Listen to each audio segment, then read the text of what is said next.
Welcome to Telangana express. నేను మమతా. ఇక బులెటిన్లో హెడ్లైన్స్ చూద్దాం.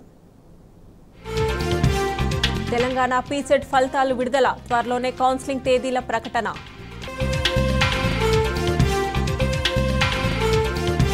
ఇరవై 24 నుంచి జూనియర్ డాక్టర్ల సమ్మె, కాంగ్రెస్ సర్కార్ నిర్లక్ష్యంపై పోరుబాట. నాణ్యమైన విద్య అందించడంలో రేవంత్ రెడ్డి ఫెయిల్, జూనియర్ కాలేజీలకు పుస్తకాలే రాలేదన్న హరీష్ రావు. సిద్దిపేట జిల్లా ఆర్వీఎం మెడికల్ కాలేజీలో లెక్చరర్ల ఆగడాలు, దుర్భాషలాడుతూ వేధిస్తున్నారని విద్యార్థుల ఆందోళన.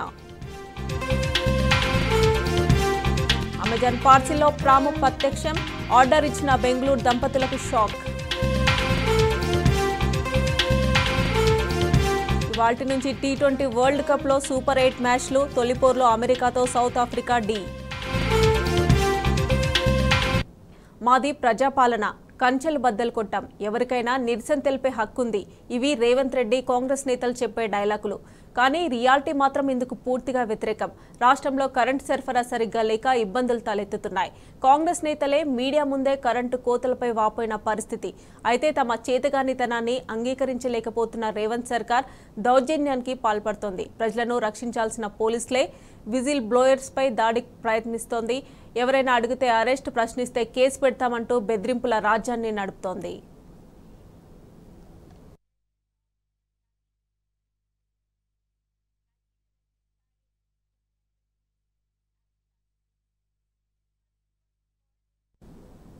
ప్రజాపాలన కొత్త పుంతలు తొక్కుతోంది. తమ ప్రభుత్వాన్ని ప్రశ్నించడమే పాపమన్నట్లుగా సర్కార్ సామాన్యులపై అధికార జులుం ప్రదర్శిస్తోంది. పవర్ కట్ పై ట్వీట్ చేసే మహిళా జర్నలిస్టుపై కేసు పెట్టింది రేవంత్ రెడ్డి ప్రభుత్వం. మమ్మల్ని ప్రశ్నిస్తారా, ఎంత ధైర్యం అంటూ మహిళా జర్నలిస్టుపై గుడ్లూరిమింది. ఇంకెవరూ తమను ప్రశ్నించే సాహసం కూడా చేయొద్దని తీవ్ర చర్యలకు ఉపక్రమించింది. ప్రభుత్వ పెద్దల ఆదేశాలతో పోలీసులు కేసు నమోదు చేశారు.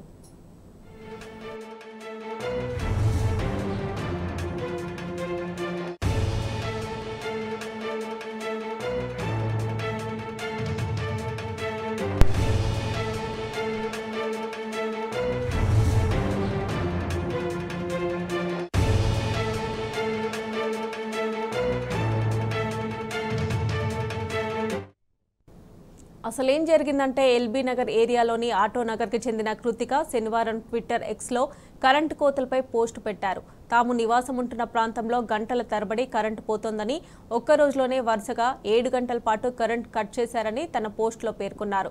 ఆ తర్వాత విద్యుత్ శాఖ సిబ్బంది ఆమె ఇంటికి వెళ్లి ఎందుకు ట్వీట్ చేశారు, వెంటనే దానిని డిలీట్ చేయాలని అల్టిమేటం ఇచ్చారు. కృతిక విద్యుత్ సిబ్బంది తనను వేధింపులకు గురి చేసిన విషయాన్ని వివరిస్తూ మంగళవారం ఉదయం మళ్లీ ట్వీట్ చేశారు. ఈ ట్వీట్ ఎక్స్లో వైరల్ కావడంతో ఆమెకు రేవతి అనే మహిళా జర్నలిస్ట్ సంఘీభావం తెలిపారు.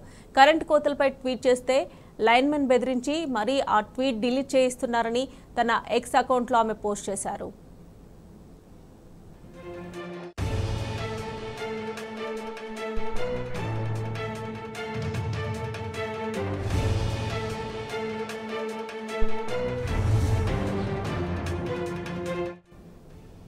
ఎక్స్ వేదికగా సాగుతున్న ఈ చర్చలో రాచకొండ పోలీసులు జోక్యం చేసుకుని వివరాలిస్తే తాము పరిశీలిస్తామని పోస్ట్ చేశారు. ఎలక్ట్రిసిటీ డిపార్ట్మెంట్కు సంబంధించిన అంశంలో మీరెలా జోక్యం చేసుకుంటారు అని రేవతి ప్రశ్నించారు. దీంతో ఎల్బీ నగర్ ఏఈతో ఫిర్యాదు తీసుకుని రేవతిపై కేసు నమోదు చేశారు. మహిళా జర్నలిస్ట్తో పాటు వేధింపులకు గురైన మహిళకు బీఆర్ఎస్ వర్కింగ్ ప్రెసిడెంట్ కేటీఆర్ మద్దతు తెలిపారు.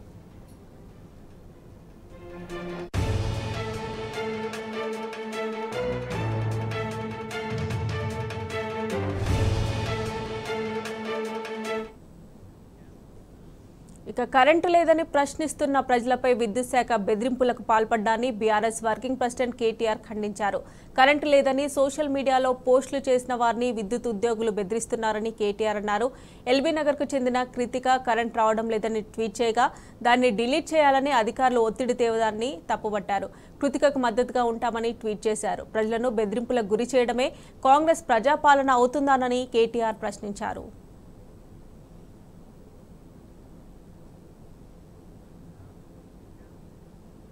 బీఆర్ఎస్ సీనియర్ నాయకుడు దాసోజు శ్రవణ్ కాంగ్రెస్ పాలనపై బగ్గుమన్నారు. సీనియర్ జర్నలిస్ట్ రేవతిపై రాచకొండ పోలీసులు కేసు నమోదు చేయడాన్ని ఆయన తప్పుపట్టారు. ఎన్నో ఏళ్లుగా జర్నలిస్టు రేవతి ప్రజా సమస్యలను వెలుగులోకి తెస్తున్నారని అన్నారు.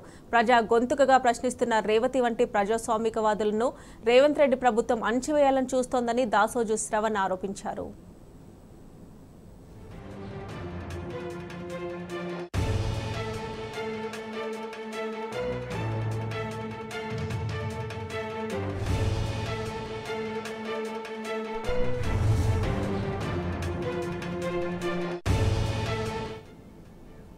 రైతులకిచ్చిన హామీలేవి నిలబెట్టుకుని కాంగ్రెస్ సర్కార్పై అన్నదాతలు ఆగ్రహాన్ని వ్యక్తం చేశారు. ఈ మేరకు ఖమ్మం జిల్లా తల్లాడలో నిర్వహించిన కౌలు రైతుల రాష్ట్ర సదస్సులో ప్రభుత్వ తీరును ఎండగట్టారు. అన్ని పంటలకు బోనస్ ఇస్తామని చెప్పి ఇప్పుడు మాత్రం సన్నాలకు ఇస్తామంటూ మోసం చేస్తున్నారని రైతన్నలు మండిపడ్డారు. రైతు బంధు ఇప్పటిదాకా ఇవ్వకపోవడం దుర్మార్గమన్నారు. 7 నెలలైనా రుణమాఫీని పట్టించుకోకపోవడం లేదని నిప్పులు చెరిగారు. ప్రభుత్వం ఇకనైనా మొద్దు నిద్రను వీడకపోతే ఆందోళనలకు సిద్ధమని అన్నదాతలు ప్రకటించారు. పంటల వారీగా రైతు సంఘాలను ఏర్పాటు చేయాలని మనం అంటున్నాం. రాష్ట్రంలో కౌలు రైతుల్ని ఆర్గనైజ్ చేస్తున్నాం. పాలు, పూలు, అదే రకంగా కూరగాయలు, అదే రకంగా విత్తన రైతులు, అనేక రైతుల్ని మనం గ్యాదర్ చేస్తున్నాం. మనమంతా విడివిడిగా ఉంటే మనం మరింత నష్టపోతాం. అంతకుముందు కాంగ్రెస్ గవర్నమెంట్ ఏం చెప్పింది? అన్ని పంటలకు బోనస్ ఇస్తానన్నది. అవునా కాదా? మళ్ళీ అధికారంలోకి వచ్చిన తర్వాత ఏం చెప్తా ఉన్నారు? కేవలం సన్నోట్లకు మాత్రమే బోనస్ ఇస్తారట. సన్నోట్లు ఏం చేస్తారు? కేవలం 10% మాత్రమే వేస్తారు. 90% దొడ్డోట్లు వేస్తారు. మరి దొడ్డోట్లు వేస్తే వాళ్ళకు బోనస్ ఇవ్వాలా లేదా? ఇవ్వాలి కదా. మరి కానీ బోనస్ ఇవ్వండి అనే దాని గురించి అంటే మేము పంటల మార్పిడి కోసం మేము కేవలం సన్నోట్లకు మాత్రమే ఇస్తామని అంటున్నారు. అంటే సన్నోట్లనే వేయాలనే చిత్తశుద్ధి ఉంటే సన్న ఓట్లను ఉచితంగా పేద ప్రజలకు, అదే రకంగా కౌలు రైతులకు, సన్న చిన్నకారు రైతులందరికీ ఉచితంగా పంపిణీ చేస్తే ఎందుకని వేయరు? ప్రభుత్వం ఏదైతే ఈ పంటలకు సంబంధించి బోనస్ ఇస్తానని ఏదైతే ప్రకటించిందో ఆ బోనస్ ఇస్తానని చెప్తే ఎందుకని వేయరు? జరిగింది ప్రధానంగా కాంగ్రెస్ వచ్చిన తర్వాత ఏం జరిగింది? వాళ్ళు ఏం చెప్పారు? రైతు బంధు తరఫున మేము 15 లక్షల రూపాయలు వేస్తామన్నారు. కానీ వాళ్ళు వచ్చిన తర్వాత మళ్ళీ ఏం చేశారు? అదే గతంలో ఏదైతే ఎకరాకు 5,000 రూపాయలు ఉన్నాయో అదే వేశారు. అది అందరికి వచ్చినాయా? అందరికి రాలే. ఇప్పుడు వానాకాలం స్టార్ట్ అయింది. యాసంగి డబ్బులు ఇప్పుడు దాకా రాలే. Greater Warangal municipal corporation budget సమావేశాలు నిర్వహించేందుకు మేయర్ గుండు సుధారానికి అర్హత లేదన్నారు హన్మకొండ బీఆర్ఎస్ కార్పొరేటర్లు. బీఆర్ఎస్ నుంచి గెలిచి ఆమె పార్టీ మారారని మండిపడ్డారు. స్థానిక సంస్థల పార్టీ ఫిరాయింపుల చట్టం ప్రకారం ఆమె కార్పొరేటర్ సభ్యత్వాన్ని రద్దు చేయాలని కోరుతూ కలెక్టర్ ప్రావీణ్య, జీడబ్ల్యూఎంసీ కమిషనర్ అశ్వినికి వినతిపత్రం అందజేశారు. దీనిపై మరింత సమాచారాన్ని మా ప్రతినిధి రవికాంత్ అందజేస్తారు. వరంగల్ మున్సిపల్ కార్పొరేషన్ సంబంధించినటువంటి బడ్జెట్ సమావేశాలు జరగనున్నాయి. ముఖ్యంగా బీఆర్ఎస్ లేవనెత్తున్న అంశం జనరల్ బాడీ మీటింగ్ జరగాలి. ఎందుకంటే ఎన్నికల కోడ్, అసెంబ్లీ ఎన్నికల నుంచి మొదలు పెడితే మొన్న ఎమ్మెల్సీ ఎన్నికల వరకు ఎన్నికల కోడ్ జరిగిన సందర్భం మనం చూసాము. వేసవి కాలంలో ముఖ్యంగా తాగునీటికి సంబంధించిన సమస్యలపైన ఎటువంటి చర్చ జరగలేదు. అది జరగకుండానే బడ్జెట్ సమావేశాలు జరగడం. ముఖ్యంగా ఈ సమావేశాలకు సంబంధించి ఇటీవలే బీఆర్ఎస్ను వీడి కాంగ్రెస్లో చేరినటువంటి మేయర్ గుండు సుధారాన్ని బీఆర్ఎస్ కారు గుర్తుపై గెలిచిన నేపథ్యాన్ని మనం చూస్తూ ఉన్నాము. ముఖ్యంగా ఈ సమావేశాలను పూర్తి స్థాయిలో కలెక్టర్, అంటే అక్కడ ఇన్ఛార్జ్గా ఉన్నటువంటి కలెక్టర్ ఆధ్వర్యంలో, కలెక్టర్ అధ్యక్షతన జరగాలని ఒక డిమాండ్ను లేవనెత్తుతూ ఇటు కమిషనర్ కావచ్చు, హన్మకొండ జిల్లా కలెక్టర్కు బీఆర్ఎస్ సంబంధించిన కార్పొరేటర్లంతా కూడా ఒక రిప్రజెంటేషన్ ఇచ్చిన సందర్భాన్ని మనం చూస్తూ ఉన్నాం. వరంగల్ మొత్తం ఈ అంశం ద్వారా మొత్తం ఒక పొలిటికల్ హీట్ మాత్రం మనకు నెలకొన్న సందర్భం అయితే మనం స్పష్టంగా చూస్తూ ఉన్నాము. మనతో పాటు డిప్యూటీ మేయర్ రిజ్వానా గారు ఉన్నారు. మేడం, ఎట్లాంటి డిమాండ్లను మీరు లేవనెత్తుతూ కమిషనర్ గారిని కలిసారు, కలెక్టర్ గారిని కలిసారు? गुंडू सुधारानी साहिबा बीआरएस पार्टी के निशान से जीतकर कारपोरेटर बनी है, मेयर बनी है। उनको एज पर रूल और फिर कांग्रेस में ज्वाइन हुई है। एज पर रूल उनका ओहदा वहाँ से निकल जाता है, इसीलिए उनको काउंसिल में उनका अध्यक्षता निभाने की कोई रूल नहीं है। हम पहले ये डिमांड करते हैं कि कल अगर बजट मीटिंग में उनका रहबरी में हम यहाँ उनके काउंसिल में अटेंड नहीं करेंगे। जनरल मीटिंग रखी जाती तो बेहतर होता, क्योंकि हमारी डिविजन्स में प्रॉब्लम्स बहुत है, जैसे पानी और बहुत से प्रॉब्लम्स है। हमेशा बजट मीटिंग रखने से पहले जनरल मीटिंग रखी जाती है, लेकिन इस बार नहीं रखी गई, जिससे हमारे कॉर्पोरेटर्स बहुत परेशान हैं। अगर जनरल मीटिंग पहले रखे तो बेहतर होता, और जनरल मीटिंग में भी अध्यक्षता में कमिश्नर साहिबा, कलेक्टर साहिबा के रहबरी में होगी तो बेहतर होगा, हम भी अटेंड करेंगे। अगर ऐसा नहीं हुआ तो हम इस काउंसिल के खिलाफ भी जा सकते हैं। వేసవి కాలంలో పూర్తి స్థాయిలో తాగునీటి సమస్య మనం చూసాం, కరెంటు సమస్య చూసాం. ఇట్లా సర్వసభ్య సమావేశం జరగకుండా బడ్జెట్ సమావేశాలు జరగడం ఎంతవరకు కరెక్ట్, మీరు ఎట్లాంటి డిమాండ్ చేస్తా ఉన్నారు? అప్పుడు అసెంబ్లీ ఎలక్షన్ నుంచి కోడే ఉన్నది కాబట్టి మొన్నటిదాకా కూడా ఎమ్మెల్సీ కోడే ఉండే, అప్పటిదాకా కూడా మాకు ఏ సమస్య, అన్ని సమస్యలే ఉన్నాయి. అది దృష్టిలో పెట్టుకొని ఇప్పుడు సడన్గా బడ్జెట్ సమస్య వేసాలని నిన్న పంపించారు మాకు లెటరు. అది కూడా నిన్నటికి నిన్న పంపిస్తే మేమేమంటున్నామంటే ఈరోజు కలెక్టర్ గారికి కమిషనర్ గారికి లెటర్లు కూడా ఇవ్వడం జరిగింది. ఎందుకంటే మాకు ఫస్ట్ జనరల్ బాడీ మీటింగ్ కావాలి, మాకు ప్రజల సమస్యలు తీర్చాలని మేము చెప్తున్నాం. మాకు తాగునీటి సమస్యలు అట్లనే ఉన్నది. ఇప్పుడు వర్షాలు రాబోతున్నాయి, నిన్న కూడా నైట్ వర్షం పడ్డది. ఇప్పుడు మా 57వ డివిజన్లు అన్ని వాటరే, తిరుమల జంక్షన్ కాడ సిల్ట్ కూడా ఇంతవరకు చేయలేదు. మేయర్ గారు బీఆర్ఎస్లా గెలిచి ఎంతవరకు తనకు న్యాయం అనుకుంటారో నాకు తెలియదు. ఎందుకంటే మేము అనడం కాదు, ప్రజలు కూడా అందరు అంటుండ్రు. తను తక్షణమే ఆమె కార్పొరేటర్ పదవికి రాజీనామా చేసినాక ఆమె కాంగ్రెస్ పార్టీలో ఉంటుందా, ఎట్లుంటా మాకు అవసరం లేదు, మేము ఆ డిమాండ్ చేస్తున్నాం. యాజ్ పర్ రూల్ ప్రకారం అయితే కౌన్సిల్ అన్నప్పుడు ఖచ్చితంగా ముందు రోజు, మరుసటి అంతకు ముందు రోజు ఖచ్చితంగా జనరల్ బాడీ మీటింగ్ అనేది అవసరం. ఎందుకంటే అన్ని ఏమేమి జరుగుతున్నాయి డివిజన్లో, మా కాలేజీలో ఏమేమి జరుగుతున్నాయి, ప్రజల అవస్థలు ఎట్లున్నాయి, వాళ్ళ సమస్యలు ఏంటని తెలుసుకొని ఫస్ట్ జనరల్ బాడీ మీటింగ్ పెట్టిన తర్వాతనే కౌన్సిల్ అవసరం. జనరల్ బాడీ మీటింగ్ మాకు అవసరం, దీని తర్వాత కౌన్సిల్ మీటింగ్ అటెండ్ అవుతాం. అది కూడా ఇప్పుడు ఆమె మేయర్ గారు ఇప్పుడు కాంగ్రెస్లోకి వెళ్ళిపోయిన తర్వాత ఆమె సభ్యత్వం రద్దయిపోతుంది, కార్పొరేటర్ సభ్యత్వం రద్దయిపోతుంది. దానికి మేయర్గా అర్హులు కారు, ఆమె ఎట్లా దీనికి అర్హురాలు కారు. కాబట్టి మేము ఇప్పుడు మన జిల్లా కలెక్టర్ ప్రవీణ్య గారికి ఒకటి, కమిషనర్ గారికి ఒకటి ఇప్పుడే రిప్రజెంటేషన్ ఇవ్వడం జరిగింది. మేయర్ గారు కనుక దీనికి త్వరగా స్పందించి జనరల్ బాడీ మీటింగ్ పెడితేనేమో ఓకే, పెట్టకపోతే మాత్రం ఖచ్చితంగా సభ్యత్వం రద్దు చేయాల్సి వస్తుంది. ఇప్పుడు మేయర్ గారు ఇప్పుడు మాకు సభ్యత్వం రద్దు అవుతుంది కాబట్టి మాకు కలెక్టర్ ఆధ్వర్యంలో జరిగినా పర్లేదు కౌన్సిల్ మీటింగ్ అనేది, కలెక్టర్ మన కమిషనర్ గారి మీటింగ్లో ఆధ్వర్యంలో జరిగినా పర్లేదు మా కౌన్సిల్ మీటింగ్. ఇవాళ మేయర్ గారు బీఆర్ఎస్ పార్టీ ఆధ్వర్యంలో గెలిచిన, కారు గుర్తు మీద గెలిచిన వారు, కేసీఆర్ దయాదాక్షిణ్యాల మీద మేయర్ అయిన లేనివారు. కానీ దురదృష్టవశాత్తు వారు మా పార్టీ మరి కాంగ్రెస్లో చేరడం జరిగింది. లోకల్ బాడీస్ యాక్ట్ ప్రకారం స్థానిక సంస్థల్లో పార్టీ ఫిరాయింపుల నిరోధక చట్టం ప్రకారం ఒక పార్టీలో గెలిచి ఇంకొక పార్టీకి మారితే తక్షణమే వారి యొక్క సభ్యత్వం రద్దు చేసేది ఉన్నది. కనుక చట్టానుసరించి ఇలా ఒక మేయర్ గారి మీద మేము మొత్తం బీఆర్ఎస్ కార్పొరేటర్లు 22 మందిని కలిసి గౌరవ కమిషనర్ గారికి, గౌరవ కలెక్టర్ గారికి రిప్రజెంటేషన్ చేయడం జరిగింది. తక్షణమే వారి యొక్క సభ్యత్వాన్ని రద్దు చేయాల్సిందిగా మేము డిమాండ్ చేసినాం. ఇలా అభివృద్ధి కార్యక్రమాలంటే గత పాలక వర్గంలో మంజూరైన పనులే ఈరోజు కొనసాగుతుంది. ఇవాళ మేము గెలిచి 3 సంవత్సరాల మీద 2 మాసాలు అవుతుంది. ఇప్పటికీ మాకు వచ్చింది ₹1 కోటి వరకే. గత పాలక వర్గంలో 14 కోట్లు 15 కోట్లు పెట్టి నిధులు మంజూరై ఎంతో అభివృద్ధి చెందింది. ఇలా ప్రజలతోటి చీత్కరించుకునే పరిస్థితి మాకు ఏర్పడ్డది.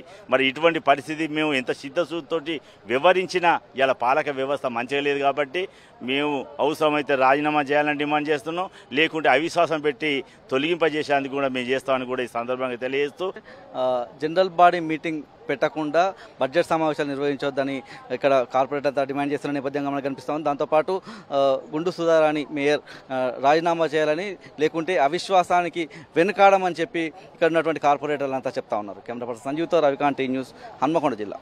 మహాదేవ్పూర్ మండలం కాళేశ్వరం పిఎస్లో ఎస్ఐగా విధులు నిర్వహిస్తున్న భవానీ సేన్ను ఉన్నతాధికారులు సస్పెండ్ చేశారు. ఓ మహిళా కానిస్టేబుల్పై ఎస్ఐ గత కొన్ని రోజులుగా అత్యాచారానికి పాల్పడుతున్నాడు. ఈ విషయాన్ని ఎవరికైనా చెప్తే తుపాకీతో కాల్చి చంపేస్తానని బెదిరించాడు. ఎస్ఐ వేధింపులు భరించలేని కానిస్టేబుల్ జిల్లా ఎస్పీని కలిసి తన గోడును వెళ్లబోసుకుంది. దాంతో కాటారం పోలీస్ డివిజన్లో ఎస్ఐ భవానీ సేన్పై కేసు నమోదు చేసి దర్యాప్తు చేశారు.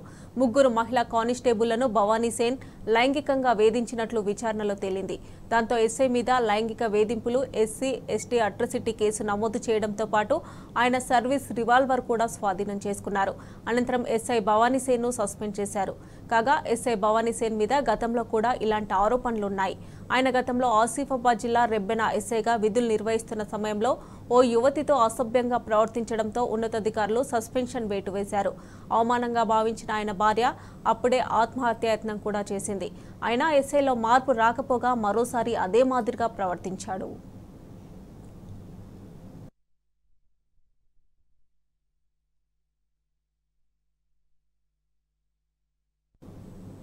రాష్ట్రంలో వరుసగా జరుగుతున్న హత్యలు, అత్యాచారాలు, హింసాయుత ఘటనలే శాంతి భద్రతలు క్షీణించేందుకు నిదర్శనమన్నారు మాజీ మంత్రి ఎమ్మెల్యే హరీష్ రావు.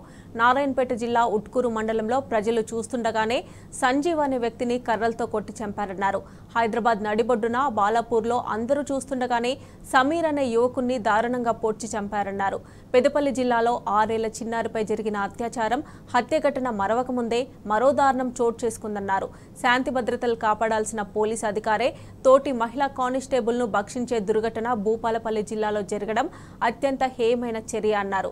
వీటిని తీవ్రంగా ఖండిస్తున్నామని హరీష్ రావు చెప్పారు. ప్రభుత్వం తక్షణం స్పందించి కారకుడైన ఎస్ఐపై చట్టపరమైన చర్యలు తీసుకోవాలని బీఆర్ఎస్ పార్టీ పక్షాన డిమాండ్ చేస్తున్నామని హరీష్ రావు ట్విట్టర్లో తెలిపారు. గత 10 ఏళ్ల బీఆర్ఎస్ పాలనలో శాంతి భద్రతలకు చిరునామాగా మారిన తెలంగాణ రాష్ట్రంలో కాంగ్రెస్ పార్టీ అధికారంలోకి వచ్చిన 6 నెలల్లో భద్రత ప్రశ్నార్థకంగా మారడం బాధాకరమన్నారు. ప్రభుత్వం ఇప్పటికైనా కళ్లు తెరిచి ఇలాంటి ఘటనలు జరగకుండా పటిష్టమైన చర్యలు తీసుకోవాలని, శాంతి భద్రతలు కాపాడాలని కోరుతున్నామన్నారు.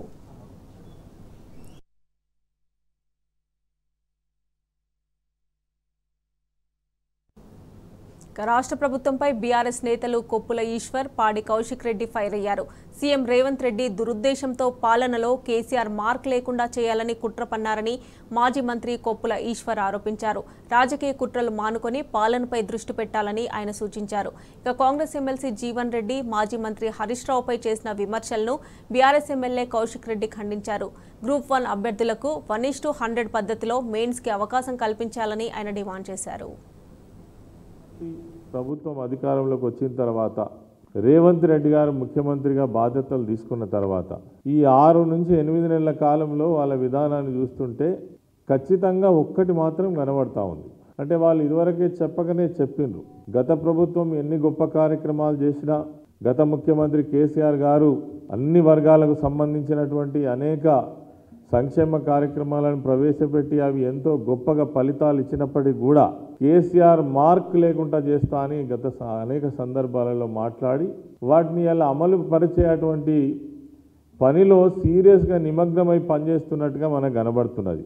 దీంట్లో ప్రధానంగా ఇచ్చిన హామీలన్నీ పక్కకు పెట్టి ప్రజలు ఏమనుకుంటున్నారో అనేటువంటి ఆలోచన కూడా లేకుండా ఓదిక్కు అనేక విషయాలలో ప్రజలు ఇబ్బంది పడుతున్నప్పటికీ కూడా ఇలా ప్రధానమైనటువంటి అంశాలు ఏమైనా ఈ ప్రభుత్వానికి అనంటే ఇప్పటికే మనం చూసినాం. టీఎస్ అని ఇదివరకు ఉండే తెలంగాణ స్టేట్ 10 సంవత్సరాలు ఇదే టీఎస్ స్టేట్ మీద తెలంగాణ రాష్ట్రం కొనసాగింది. మరి దాన్ని అర్జెంటుగా టీజీ చేసినటువంటి విధానాన్ని మనం చూసినాం. అదేవిధంగా తెలంగాణ రాష్ట్రం యొక్క మరి లోగో ఏదైతే ఉందో అది అనేక తెలంగాణలో ఉన్నటువంటి మేధావులతో కూడి అనేక చర్చల అనంతరం నిర్వహించినటువంటి ఏర్పాటు చేసినటువంటి లోగో, దాన్ని అర్జెంటుగా మార్చేటువంటి కార్యక్రమాన్ని ఈ ప్రభుత్వం ముందర వేసుకున్నది. అదేవిధంగా ఈరోజు తెలంగాణ తల్లి విగ్రహాన్ని కూడా మార్చాలనేటువంటి ఒక కుటిలమైన ఆలోచన చేస్తున్నట్టుగా కూడా మనకు ప్రచారం జరుగుతూ ఉంది. తెలంగాణ తల్లి విగ్రహం ఆ రోజు మరి ఏర్పాటు కావడానికి ఆనాడు ఉద్యమ సమయంలో ఉద్యమకారులందరికీ తెలుసు. ఎందుకంటే ఈనాడున్న ఈ ముఖ్యమంత్రి ఉద్యమకారుడు కాదు, తెలంగాణ వాది కాదు కాబట్టి ఆయనకు దీనికి సంబంధించినటువంటి విషయాలు తెలియవు. ప్రజల ఉపయోగార్థం, ప్రజల సౌకర్యార్థం చేయాల్సినటువంటి పనులన్నీ కూడా పక్కకు పెట్టి ఎన్ని విపత్తులు వచ్చినా, ఎన్ని విపరీతమైనటువంటి మరి పరిస్థితులు ఈ రాష్ట్రంలో కొనసాగుతున్నప్పటికీ దాని మీద కనీసం దృష్టి సాధించకుండా మరి వాళ్ళు ఏదో ఈ రకమైనటువంటి ఆలోచన చేయడం చాలా దురదృష్టకరం. నిరుద్యోగుల పక్షాన హరీష్ రావు గారు మాట్లాడితే కాంగ్రెస్ పార్టీ వాళ్ళు సమాధానం చెప్పకుండా ఎగిరెగిరి పడతా ఉన్నారు. నేను ఒకటే అడుగుతా ఉన్నాను మిమ్మల్ని, జీవన్ రెడ్డి గారు మీరు సీనియర్ శాసనసభ్యులు, మీరు సీనియర్ నాయకులుగా ఉంటూ ఇట్లా మీరు ఇట్లాంటి మాటలు మాట్లాడి మీ మీద ఉన్న గౌరవం మీరు దక్కించుకోవడం మంచి పద్ధతి కాదని చెప్పి ఈ సందర్భంగా మీకు కూడా తెలియజేస్తా ఉన్నాను. మీకు అవగాహన ఉందా లేదా నాకు తెలియదు. హరీష్ రావు గారు అడిగింది ఏంది, నిరుద్యోగాల పక్షాన మీరు అది 1:100గా మార్చండి, లేకుంటే గ్రూప్ 1 ఎగ్జామ్ రాస్తున్న విద్యార్థులందరూ కూడా ఇబ్బంది పడతారు, 1:100 మార్చండి అని వాళ్ళ పక్షాన ఇవాళ హరీష్ రావు గారు డిమాండ్ చేసిండ్రు. హరీష్ రావు గారు డిమాండ్ చేసినప్పుడు మీరు దాని మీద సమాధానం చెప్పాలి తప్పితే 1:100 చేయలేము, దాన్ని చేస్తే కోర్టుకు పోయి స్టే తెస్తారు అని మీరు మాట్లాడడము ఇది నిజంగా మీకు ఎంత నాలెడ్జ్ లేదు అనేది ఇవాళ మొత్తము తెలంగాణ ప్రజల సాక్షిగా ఇవాళ మీరే బయట పెట్టుకున్నారు. జీవన్ రెడ్డి గారికి గుర్తు చేస్తూ ఉన్నాను, వారు మంత్రిగా ఉన్నప్పుడు వైఎస్ఆర్ గారి క్యాబినెట్లో ఉన్నప్పుడు ఆనాడు వైఎస్ఆర్ గారు కూడా 1:100 చేసింది కూడా తనకు గుర్తు చేస్తూ ఉన్నాను. తనే క్యాబినెట్ మంత్రిగా దాంట్లో వైఎస్ఆర్ క్యాబినెట్లో ఉండి కూడా తనకు తెలియదు అంటే ఇది ఒక సిగ్గుచేటు అని చెప్పి సందర్భంగా తెలియజేస్తూ ఉన్నాను. దాంతోపాటు మొన్న ప్రతిపక్షంలో ఉన్నప్పుడు బట్టి విక్రమార్క గారు అసెంబ్లీ సాక్షిగా 1:100 ఖచ్చితంగా చేయాలి అనేది బట్టి విక్రమార్క గారు అసెంబ్లీ సాక్షిగా ఇవాళ డిమాండ్ చేసింది కూడా తనకి గుర్తు చేస్తూ ఉన్నాను. ఇవాళ మరి మీరు అడిదిక్కున్నప్పుడు ఒక మాట, ఇడిదిక్కున్నప్పుడు ఒక మాట మాట్లాడడం నిజంగా చాలా బాధాకరం అని చెప్పి సందర్భంగా తెలియజేస్తాను. ఫీజు రియంబర్స్మెంట్ కోసం ప్రైవేట్ డిగ్రీ పీజీ కాలేజీల లెక్చరర్లు బోధనా సిబ్బంది గలమెత్తారు. హైదరాబాద్ ఇందిరా పార్క్ దగ్గర శాంతియుత దీక్షను చేపట్టారు. ఫీజు రియంబర్స్మెంట్ ను ప్రభుత్వం ఇప్పటిదాకా ఇవ్వకపోవడం సరికాదన్నారు. రేవంత్ సర్కార్ వెంటనే స్పందించి విద్యార్థులకు న్యాయం చేయాలని లెక్చరర్లు డిమాండ్ చేశారు. పెండింగ్ బకాయిలను వెంటనే ప్రైవేట్ కాలేజీల ఐక్యత.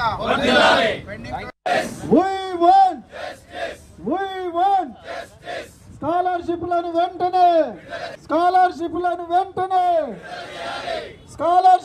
వెంటనే ప్రైవేట్ కళాశాలల ఐక్యత.